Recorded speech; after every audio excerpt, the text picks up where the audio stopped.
The visiting room at Westlake Correctional Facility was never quiet, but for Michael Reynolds, the chaos around him had suddenly turned to silence. The letter in his trembling hands might as well have been a bomb. 7 words from his childhood. Friend Marcus had shattered his reality. Sam wasn't born Samantha, she was Samuel. Before we jump back in, tell us where you're tuning in from, and if this story touches you, make sure you're subscribed, because tomorrow I've saved something extra special for you. Mike stared at the paper, reading the line over and over. 20 years of marriage, 20 years of love, of building a life with the woman he thought he knew. 20 years of lies. He crumpled the letter in his fist as rage boiled inside him. In that moment, something in Michael Reynolds broke, and what emerged was a man capable of the unthinkable. What happened next would shock the quiet town of Ridgefield and make headlines across the country. A daring prison escape, a desperate hunt, and ultimately a confrontation that would end in tragedy. Michael Reynolds was not an extraordinary man by most accounts, but to those in Ridgefield who knew him, he was the definition of reliable. At 52, he had the weathered hands of someone who'd spent his life working hard for everything he had. Before his incarceration, Mike had been a foreman at Henderson Manufacturing Plant for nearly 2 decades, respected by his peers and trusted by management. His colleagues would later tell investigators they never saw it coming. The financial fraud scheme that landed him a 7-year sentence at Westlake. It was desperation, his attorney James Hoffman explained at the trial. Medical bills piling up after Samantha's cancer scare.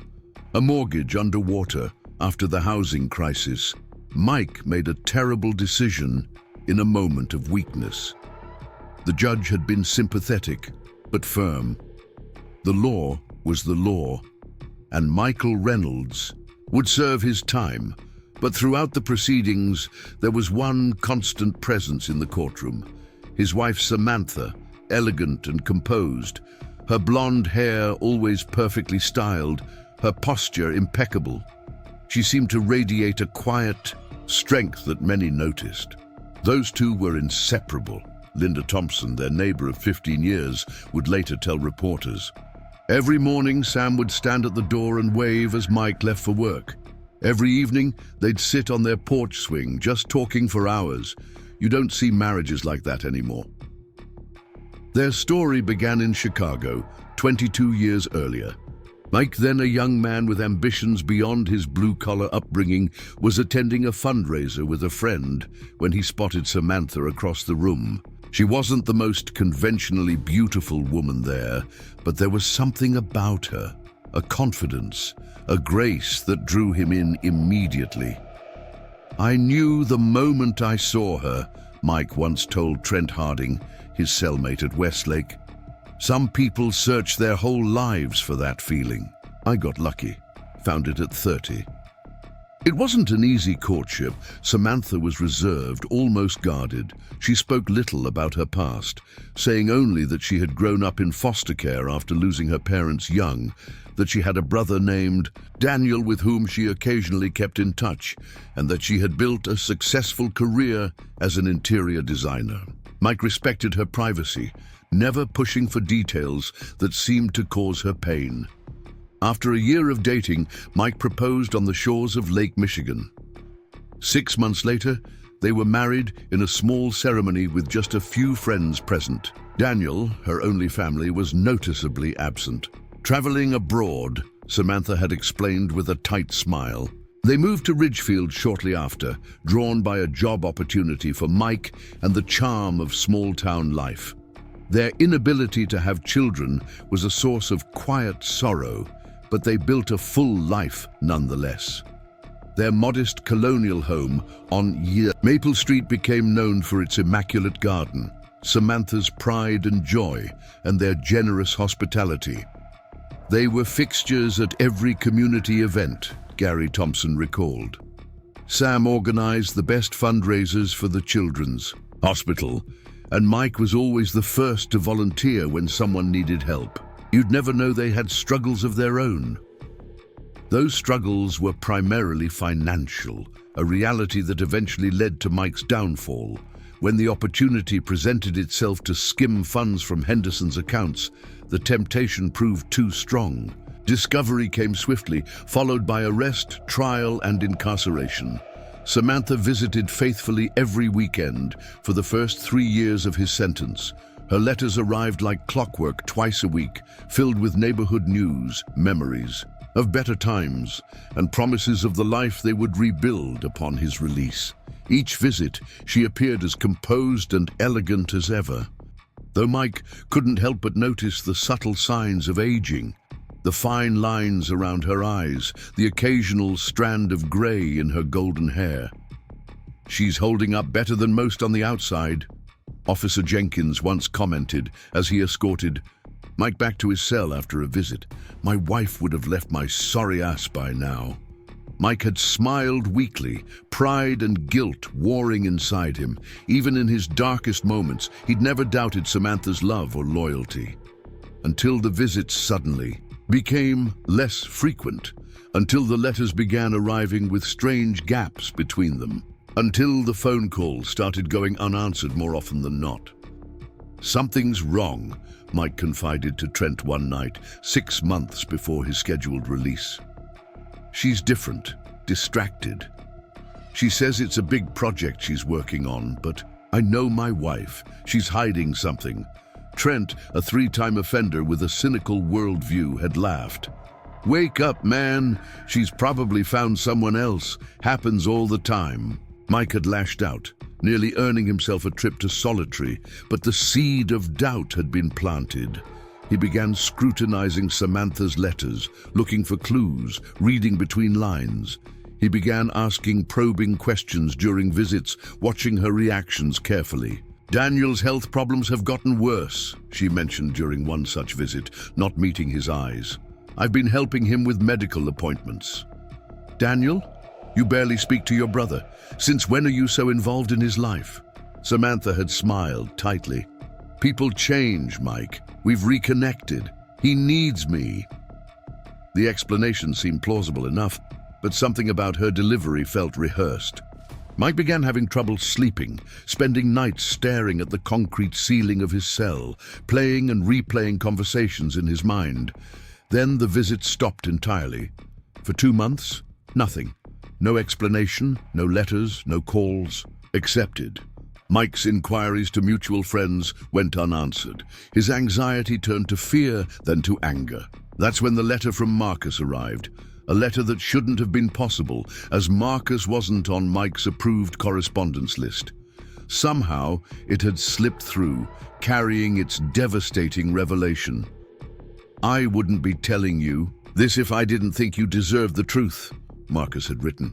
"I ran into Daniel at Mercy General when my mum was sick, except he introduced himself as Robert. When I mentioned knowing his sister Samantha, he got weird. Later, a nurse referred to them as the Wilson twins, identical twins." Think about that, Mike. Identical. That's not possible with brother and sister. The letter went on to detail how Marcus had dug deeper, leveraging connections from his days as a paralegal. Birth records for Daniel and Samuel Wilson, twins born in Chicago. Medical records indicating gender confirmation procedures. A legally changed name, Samuel to Samantha. "I'm sorry, man. I know this will destroy you, but what kind of friend would I be if I let you live a lie?" In the visiting room, Mike had gone completely still, the sounds around him fading to white noise. 20 years of intimacy, of secrets shared, of a love he thought transcended all else. 20 years with someone who had hidden the most fundamental truth about themselves. Had everyone known? Had they all been laughing at him behind his back? The humiliation burned as hot as the betrayal. Mike was scheduled for release in 4 months. 4 months to sit with this knowledge, to let it fester and grow. But Michael Reynolds, a man who had never before broken the rules, suddenly couldn't. Wait another day. His opportunity came during a routine transfer to a minimum security facility in preparation for his release. The transport van, carrying Mike and two other inmates, had stopped at a gas station. Officer Jenkins, who had always been a little too relaxed in his duties, left his partner alone with the prisoners for just a few minutes too long. What happened next appeared to be pure impulse. Mike, seizing the moment when his handcuffs were removed to use the restroom, overpowered the remaining guard and fled on foot into the woods behind the station. By the time reinforcements arrived, he had disappeared into the dense forest. Less than 2 hours later, a car was reported stolen from a nearby parking lot. By nightfall, roadblocks were established on all major highways leading out of the county, but Michael Reynolds, driven by a singular purpose, avoided the main roads, taking back roads he knew well from his decades in the region. Back in Ridgefield, Samantha Reynolds was enjoying a quiet evening at home, unaware that her carefully constructed life was about to violently unravel. The knock at the door came just after 10 p.m., not the pounding of police, but the familiar three-tap rhythm that had been Mike's signature for 20 years. Preparing and narrating this story took us a lot of time, so if you are enjoying it, subscribe to our channel. It means a lot to us. Now back to the story. When she opened the door, the mixture of shock and fear on her face told its own story. Standing before her was not the man she had last seen in the prison visiting room, controlled, resigned to his fate. This Michael Reynolds was wild-eyed, his prison clothes exchanged for ill-fitting, stolen garments, his usually neat hair unkempt. "Mike," she gasped, "what have you done?" He pushed past her into the house they had shared for so many years, looking around as if seeing it for the first time, or the last. "Samuel," he said finally, his voice eerily calm. "Or do you prefer Sam? Works either way, doesn't it?"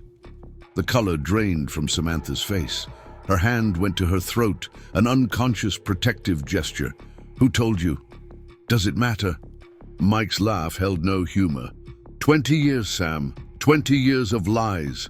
"Not lies," she said quickly, desperately. "I never lied about loving you. I just couldn't tell you everything. I was afraid." "Afraid?"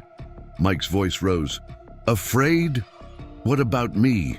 What about my right to know who I was really married to? Was everyone laughing at me all this time? Poor stupid Mike doesn't even know his wife used to be a man." "It wasn't like that," Samantha pleaded, tears spilling down her cheeks. "Nobody knew except Daniel. I left that life behind long before I met you. I was always Samantha on the inside, always your wife in every way that mattered." Mike paced the living room, running his hands through his hair, his breathing ragged. "Every memory, every moment we shared, all built on a foundation of lies. How could you do this to me? How?" Outside, the first police cruisers were arriving. Officers responding to calls from neighbors who had heard the shouting. Lights flashed across the windows, painting the room in alternating red and blue. "Mike, please!" Samantha begged, moving toward him with outstretched hands. "It's still me. We can talk about this. I love you. I've always loved you." What happened next would later be pieced together from forensic evidence and Mike's own confession. In his state of extreme emotional distress, he had grabbed a kitchen knife. Whether with premeditated intent or in the heat of the moment remains debated. The confrontation moved from verbal to physical. Samantha, backing away, tripped on the edge of the rug they had bought together on their 10th anniversary. The fall, the knife, the moment of blind rage, all combined in a perfect storm of tragedy. By the time police breached the door, Samantha Reynolds lay motionless on the floor of her immaculate living room, blood seeping into the cream-colored carpet she had so carefully maintained. Michael Reynolds sat beside her, the knife discarded, cradling her body and sobbing uncontrollably. "I didn't mean it," he repeated as officers pulled him away. "I loved her. I loved her." In the days that followed, the quiet town of Ridgefield exploded with revelations Reporters descended, neighbors spoke in shocked whispers, and the story of Michael and Samantha Reynolds became fodder for sensationalist headlines across the country. Daniel Wilson appeared briefly at his sister's funeral, a man who, up close, indeed bore a striking resemblance to the woman Ridgefield had known as Samantha Reynolds. He spoke to no one and disappeared immediately afterward, refusing all requests for interviews. Michael Reynolds, now facing murder charges in addition to his original sentence and the escape, sat in solitary confinement. The man who had once been known for his steady reliability now seemed hollow, responding to questions mechanically, if at all. "He's still processing," Detective Alicia Morales told her partner after one particularly difficult interrogation session. "I'm not sure he fully grasps what he's done." But in the darkness of his cell, Mike grasped it all too well.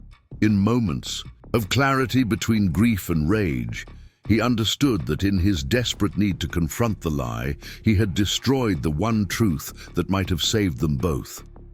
Beneath the deception, their love had been real. Dr. Sarah Chen, the prison psychologist, assigned to evaluate him, made note of his surprising lucidity during their sessions. "I had two lives," he told her during their third meeting. "The one I thought I was living for 20 years and the one I was actually living. Now I have neither." When asked if he regretted his actions, Mike was silent for a long time before answering. "Which part?" he finally asked. "The escape? Finding out the truth? What happened after? I keep thinking, if I'd never known, we'd still be planning for my release. We'd go back to our house, our life, but it would still be built on a lie. Is it better to live happily in ignorance or miserably with the truth?" It was a question for which Dr. Chen had no ready answer, a philosophical dilemma at the heart of a very real tragedy. The media coverage eventually faded, as it always does. Ridgefield slowly returned to normal. Though the house on Maple Street remained empty, its garden gradually overtaken by weeds, Linda and Gary Thompson sometimes spoke of their former neighbors, trying to reconcile the couple they thought they knew with the shocking reality. "The thing is," Linda confided to a friend over coffee at the Crossroads diner, "when I think about them now, I still see the same people. The way Mike looked at Sam, that was real. The way she cared for him, that was real too. Whatever happened before, whatever she didn't tell him. I can't help thinking if he'd just given her a chance to explain." Gary had shushed her then, uncomfortable with the topic. "It's over now, nothing to be done." But in the maximum security wing of the state penitentiary where Mike now served his life sentence, it was far from over. Each night he dreamed of Samantha, not as the revelation had painted her, but as the woman he had loved for 20 years. In these dreams, they sat on their porch swing as dusk fell, talking about everything and nothing, her hand warm in his. And each morning, he woke to the cold reality of his cell, to the knowledge of what he had done, and to the question that would haunt him for the rest of his days. Which was the greater tragedy? The lie she had lived, or the truth that had destroyed them both? The state penitentiary courtyard offered little comfort on visitation days. Michael Reynolds sat alone at a metal table, watching other inmates embrace their loved ones, his isolation more profound amid their connections. 4 years had passed since that fateful night on Maple Street, yet time seemed meaningless inside these walls. Days blurred into one another, marked only by meals, work detail, and therapy sessions with Dr. Chen. "Mr. Reynolds?" The voice jolted him from his thoughts. Detective Morales stood before him, her badge glinting in the harsh sunlight. She had aged since the trial, lines of stress etched more deeply around her eyes. "Detective," Mike acknowledged, straightening. "Didn't expect to see you here." She sat across from him, placing a manila folder on the table. "This isn't an official visit." Mike studied her face, searching for clues. Alicia Morales had been thorough in building the case, against him, professional to a fault. But there had always been something in her eyes when she questioned him. Not sympathy exactly, but a certain recognition, as if she understood some fundamental truth about human frailty. "Daniel Wilson died last week," she said without preamble. "Kidney failure." Mike absorbed this information silently. The man he had never met, Samantha's twin, the keeper of her secrets, gone. He felt nothing, or perhaps too much to identify any single emotion. "He left something for you." Morales slid the folder across the table. "Said it was important you have it. The warden approved it after review." Mike stared at the folder. "Why bring it yourself? This could have gone through channels." Morales hesitated. "I've been carrying this case for 4 years, Reynolds. Maybe I needed some closure too." She left him then, walking back through the security checkpoint without looking back. Mike sat motionless, one hand resting lightly on the folder as if it might burn him. Around him, other inmates said goodbye to their visitors, returning to the reality of imprisonment with varying degrees of resignation. Finally, alone in the emptying courtyard, he opened it. Inside was a handwritten letter and several photographs, yellowed with age. Mike recognized Daniel's handwriting from the signature, similar to Samantha's but sharper, more angular. "Michael," the letter began, "by the time you read this, I will be gone. The doctors gave me 6 months a year ago, so I've outlasted their predictions at least. My sister didn't get that chance." Mike felt the familiar tightening in his chest at the mention of Samantha. 4 years had done little to dull the pain. "I want you to understand something that Sam never found the words to tell you. Our childhood wasn't simply difficult, it was unbearable. Our father was a violent man with rigid beliefs about what made a man a man. For me, his biological son, that meant endless tests of toughness, punishments for any perceived weakness. For Sam, born Samuel, it meant something far worse, daily torture for a softness he couldn't hide, for being different in ways neither of us understood then." The letter detailed years of abuse, of a desperate childhood spent protecting each other, of nights huddled together planning escape. At 16, they finally succeeded, running away with nothing but a few stolen dollars and each other. It was on those first nights of freedom that Sam finally told me who she really was inside. Not my brother, but my sister. The person she had always been but couldn't safely show. I was the only one who knew, the only one who helped her become who she was meant to be. Mike looked at the photographs. 2 identical teenage boys, arms around each other's shoulders. In the earliest pictures, both looked haunted, their smiles forced. In later ones, subtle changes became apparent. One twin's hair growing longer, features softening almost imperceptibly. "The transformations weren't just physical," the letter continued. "With each step toward becoming Samantha, the darkness that had followed her since childhood lightened. The suicide attempts stopped. The nightmares came less frequently. She began to live rather than simply survive. By the time she met you, she had finally become herself completely." Mike turned to the next page, his hands trembling slightly. "She never told you because her life before you wasn't just a different identity. It was a different person entirely, one she had fought desperately to leave behind. The day she became Samantha legally was a rebirth. The past was buried, not out of deception, but out of survival." The final photograph showed Samantha as Mike had first known her. Elegant, composed, her smile genuine and reaching her eyes. On the back was written in her handwriting, "First day of my real life." "When Sam fell in love with you," Daniel wrote, "she faced an impossible choice. Tell you everything and risk losing the first healthy love she'd ever known, or keep her. Past buried and build a future on a mission. She chose the latter not out of malice, but out of terror. terror that the woman you loved would disappear in your eyes, replaced by the broken boy she had fought so hard to leave behind.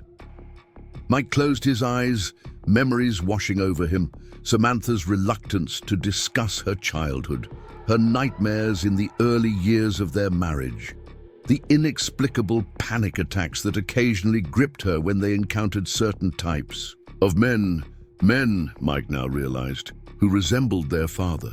In those final months, the letter continued, when I became ill and needed a kidney, Sam faced another impossible choice. My dialysis was failing. Without her donation, I would die. But donating meant risks, medical tests that might reveal her past to you, recovery time she couldn't easily explain, scars she couldn't hide. The puzzle pieces clicked into place. The sudden absences, the secretive phone calls, the medical terminology he had overheard. She chose to save me, knowing it might cost her everything else. She planned to tell you the truth after her recovery, when she was strong enough to face whatever came next. She never got that chance. Tears fell onto the paper, blurring the ink. Mike made no move to wipe them away. I don't expect forgiveness, neither for her nor for myself. I was the coward who stayed hidden, who let her face you alone that night. I have lived with that knowledge every day since. But I wanted you to understand. The woman you loved was real. The life you built together was real. The only lie was one of omission, born not of deception but of deep, abiding fear. The final paragraph was written in shakier handwriting, evidence of Daniel's declining health. In my final days, I find myself wondering if any of us truly know those we love most. We all keep parts of ourselves hidden, some out of shame, some out of self-preservation. Sam's secret was bigger than most, but the love she felt for you was genuine. Perhaps that's the only truth that matters in the end. It was signed simply Daniel Wilson. Mike sat immobile, the pages spread before him as guards announced the end of visitation hours. He gathered the letter and photos carefully, as if they might disintegrate at rough handling, and followed the procession of inmates back to their cells. That night, lying on his narrow bunk, he reread the letter until he had memorized every word. Outside his window, a sliver of moon cast weak light across the floor. He thought of all the nights he and Samantha had sat on their porch looking at that same moon, sharing their hopes and fears. Had he ever truly known her? The question haunted him now as it had for 4 years. But perhaps Daniel was right. Perhaps he had known the essential truth of her, even without knowing every detail. In the prison library the next day, Mike began researching gender identity, reading everything he could find on the subject. The outdated books offered clinical descriptions that felt nothing like the woman he had loved, but more recent articles painted a different picture, one of courage, of authenticity, of the brutal difficulties faced by those whose inner selves don't match their outer appearances. Dr. Chen noticed the change in him during their weekly session. "You seem different today," she observed, watching him carefully. Mike considered his words before speaking. "I received a letter from Samantha's brother. It answered some questions." "And raised new ones?" "No," Mike said, surprising himself with the certainty in his voice. "Actually, it provided clarity." He couldn't share the contents of the letter. Some things remained too private, too sacred for the sterile confines of a therapy session. But he could articulate the realization that had been growing within him since reading Daniel's words. "I've been angry for so long," he said quietly, "at Samantha for the deception, at myself for not somehow knowing, at the world for the cruelty of it all. But I'm beginning to understand that there was no perfect choice for her, no path without potential heartbreak." Dr. Chen leaned forward slightly. "That's an important insight, Michael. I keep thinking about who was hurt by her choice," Mike continued. "She lived authentically as herself for decades. Our marriage was real. The only person potentially harmed by her secret was me. and only by its discovery, not by the life we actually lived. And how does that make you feel now? Mike looked out the window where rain had begun to fall. Sad. Deeply, profoundly sad. Not angry anymore, just mournful for what might have been. The weeks that followed brought a subtle shift in Mike's demeanor. Guards who had known him as a model prisoner, quiet, compliant, emotionally flat, noted that he had begun speaking more during meals, participating in prison programs he had previously avoided. He started writing in a journal, filling pages with memories of his life with Samantha, this time viewed through the lens of greater understanding. Trent Harding, released 2 years earlier, came to visit one Saturday. The two men, once cellmates, sat across from each other, the distance between their lives now greater than ever. "You look better," Trent observed, studying Mike's face. "Found religion or something?" Mike shook his head. "Just perspective, maybe." "Still thinking about her?" "Every day," Mike admitted, "but differently now." Trent, uncomfortable with emotional discussions, changed the subject to his new job, his struggles staying clean. But as their visit drew to a close, he asked the question that had clearly been on his mind. If you could go back, knowing everything, would you still have married her? Mike didn't hesitate. Yes. The answer surprised them both. Seriously? After everything? Those 20 years were real, Trent. Whatever came before, whatever might have happened if things had been different, the life we shared was genuine. As summer faded into autumn, Mike requested a meeting with his attorney. James Hoffman had defended him during the trial, arguing unsuccessfully for a manslaughter charge rather than second-degree murder. He arrived looking older, wearier, but with the same sharp intelligence in his eyes. "Michael, good to see you. What can I do for you?" Mike slid a document across the table. "I want to set up a foundation in Samantha's name for LGBT youth, especially those escaping abusive homes." Hoffman's eyebrows rose. "That's unexpected. I have no access to our savings now, but the house still hasn't sold. When it does, I want the proceeds to go toward this." Mike tapped the paper. "Can you make that happen?" "Legally, yes." Hoffman studied his former client. "May I ask what prompted this?" Mike thought of Daniel's letter, safely stored among his few possessions. "Let's just say I've gained some insight. I can't undo what happened, but I can try to prevent similar tragedies." The foundation became a project that gave Mike's days new purpose. He corresponded with LGBT advocacy groups, learning about the challenges faced by transgender individuals, especially youth. He wrote articles for the prison newsletter about empathy and understanding, careful never to explicitly reference his own case, but drawing on his painful education. Detective Morales visited again 6 months after delivering Daniel's letter. This time, she brought news of the Foundation's first success.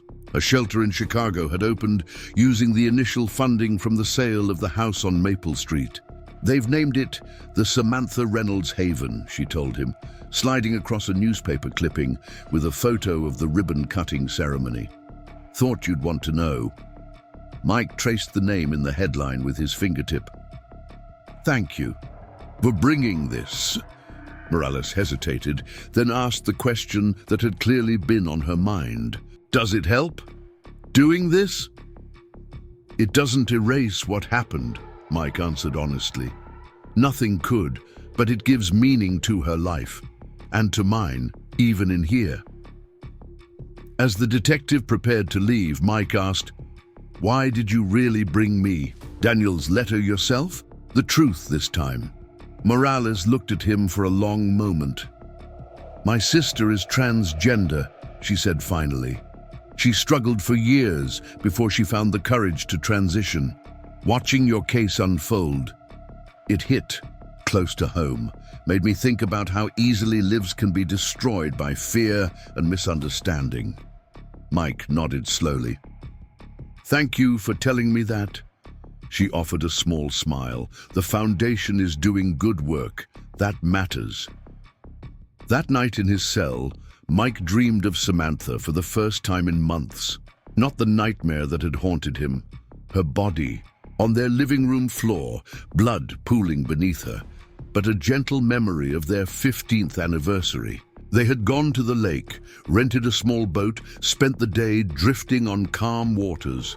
In the dream, she turned to him, sunlight illuminating her face, and spoke words she had actually said that day. Sometimes I still can't believe how lucky I am, she had told him, her fingers laced with his, to be here, to be myself, to be loved by you. At the time, he had taken it as simple affection.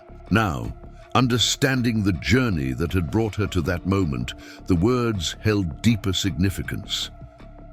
Mike woke with tears on his face, but a curious peace in his heart.